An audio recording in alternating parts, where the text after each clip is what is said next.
What is the most devastating thing you could possibly ever say to a girl? You play ball like a girl!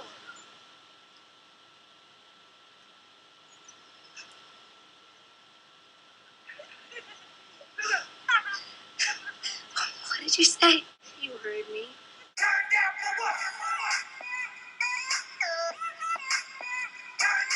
Like a girl is a horrific saying that keeps girls up at night. It haunts their dreams. They simply cannot take such abuse. They are strong, independent women, but they will have massive panic attacks and give up all hope on life if they're ever told a joke generalizing how women are on average weaker and not as good at sports as men. It will kill them emotionally. It might seem as though that it's something small and minor that girls that are good at sports will just brush off, but I'm going to be offended for them. It has devastating consequences that reflect our society as a whole of how they view women. I'm going to show you a clip, but just a warning, viewer discretion is advised.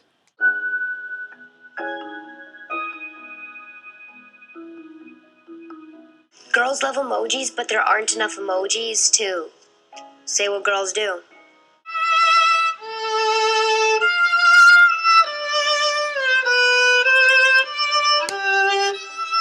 Some things are just so horrific, you can't even put them in words. I'm going to go over how and why our society stoops so low towards women that they don't have enough emojis for them. The first two slides I'm going to use are not even mine, but already brilliant feminists have already done the research.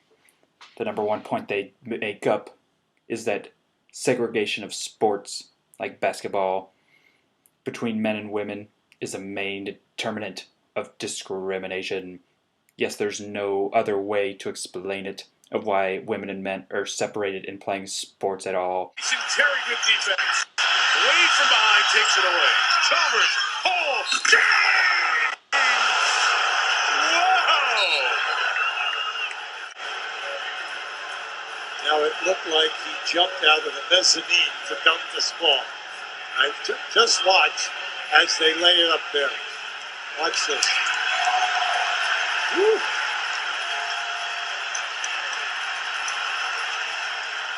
That's sending it down. And two other great points are that it's prioritized for boys and low recognition of women in sports. We should keep it as vague as possible because then nobody could refute it. And we should also not bring up that boys tend to like sports more and play them more, and this is greatly displayed in intramural sports and pickup sports that boys dominate. It needs to be 50% equality because 50 is my favorite number. And now we have here the second PowerPoint slide that a feminist has already brilliantly researched and go over many examples of gender discrimination in sports. And the thing I wanted to point out is the last point. Are women always victims? We already know the answer to that one. And now I'm going to continue on to some of my examples of gender discrimination in sports. Number one, lacrosse. We see here on the left toxic masculinity with the helmet, the shoulder pads, the rib pads, the elbow pads, the gloves. It's clear that men have pads to hit people. And they want to play that way, and that's not okay. Because the women, as you see, are totally different. They don't have pads. They need to be the same. Even though I don't like lacrosse, play lacrosse, or even ask anybody about lacrosse, they need to change it immediately. The second example I'm going to go over is baseball and softball. Even the name softball, incredibly discouraging to women. Softball. There's nothing soft about softball. And another big difference is that the softball is yellow. Yellow is symbolizing Asian, which is discrimination. I can't believe we're letting this cultural appropriation happen in 2016. Another point is that softball is bigger. This is a horrible stereotype that women like playing with bigger balls. Anybody got more of that Lupa weed? Wow, those guys have nice balls. Wish my man had balls like those. And now I'm going to talk about basketball again, but this time about the ball size. The size for men's is a little bit bigger, and this is discrimination towards women again. And you might say, that wasn't softball discrimination when their ball was bigger, and isn't this a contradiction? And what I have to say to that is not at all. The term intersectionality comes into play. Intersectionality means looking at the intersections of people's identities. It's a type of feminism that looks at how women of different backgrounds experience oppression. So, for all you sciencey babes out there, it's basically shining a light through a prism to look at all the different wavelengths. Yeah, we're all women, but it's not enough to just look at the white light.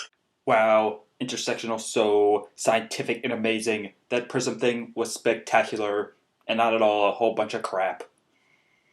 The key thing to remember about it is the systematic intersectional oppression of women. So before, the bigger ball was symbolizing that they like playing with big balls, but now it's men symbolizing that they have big balls and women don't. They're rubbing their balls all over the women's face.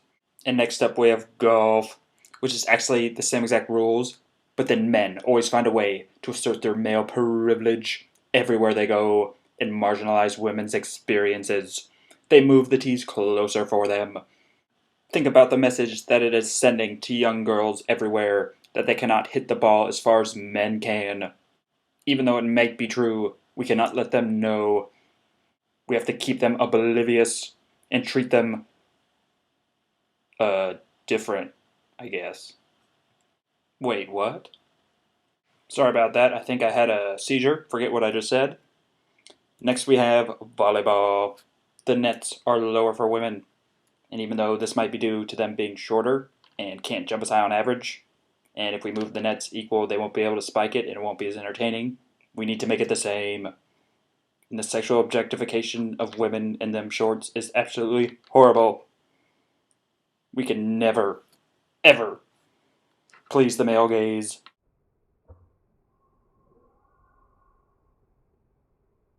It is just simply amazing how so many women somehow overcome that sentence to accomplish amazing